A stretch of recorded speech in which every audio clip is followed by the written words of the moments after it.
So steadily, Western countries, particularly the G7, have been imposing sanctions on Russia, restricting some exports. And there are fears that Russian supplies of critical minerals are in danger. So that's on the mind of at least one former mining executive. We're joined by Candace MacGibbon, Corporate Director and former CEO of INV Metals. Thanks very much for coming on the show, Candace. Good morning, Andrew.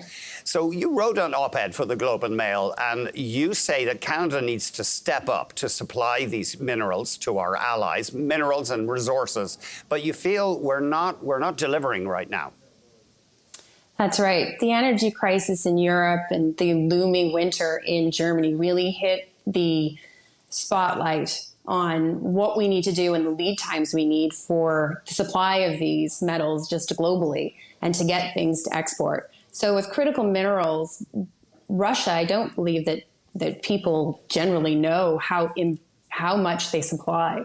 So Russia's the number one enricher of uranium. It's the number one producer of battery-grade nickel. It's the number one producer of palladium. So if we're going to move towards a transition to the carbon-neutral economy, and we have potentially sanctions that may be looming as the war goes on, to date, of course, they have not been targeted because they are deemed critical. However, things may change, and what I'd like to see is Canada be ready, given the long lead time, Andrew, for mines to be explored and, of course, come into production. What is the main problem you see here?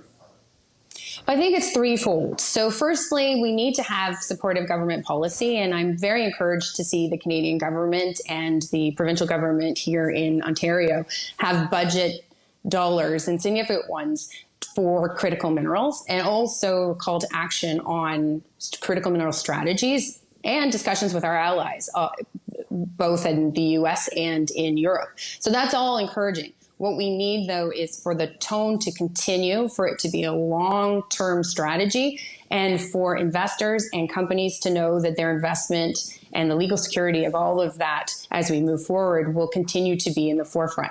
So that, secondly, we need to continue as an industry to change the perception, and we need to be our loudest cheerleaders with our ESG track record and our strong record of human rights, environmental protection, all of that.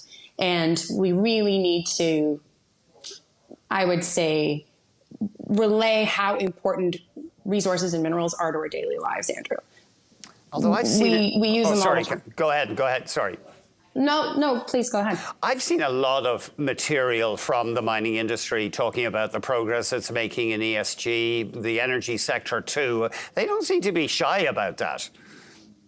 Well, I'm not sure it's reaching everyone, though. I can't tell you how many conversations I've had with colleagues and friends who are not in our industry who really don't know the current state of affairs, who don't know the minerals are in our cars, or in our phones, or a kitchen sink. I mean, you know conceptually that it comes from somewhere, but demand of these minerals from now until 2030, that's only 8 years from now, has to more than double for cobalt, for copper, not double for copper, but for over 50% increase for copper, nickel, lithium's eightfold. All of these are so important in our transition to carbon neutral economy, to a net zero. And that's if we're to achieve our targets in 2050.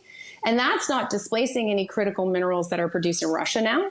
And it's not replacing current reserves.